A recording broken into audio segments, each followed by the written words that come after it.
adduunyadu waa mid howlo badan mid baa haysta caafimaad, mid baa haysan, mid baa haysta awlaad ama caruur, mid baan haysanin,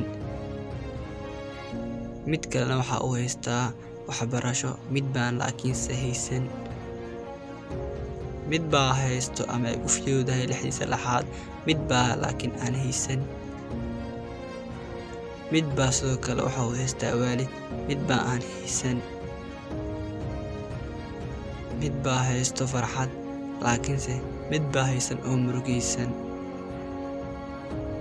haddana sidaas ay tahay Alle subxaanahu wa tacaala waa loo wada siman yahay, laakiin qalbiyada iyo dareenka dadka bini'aadanka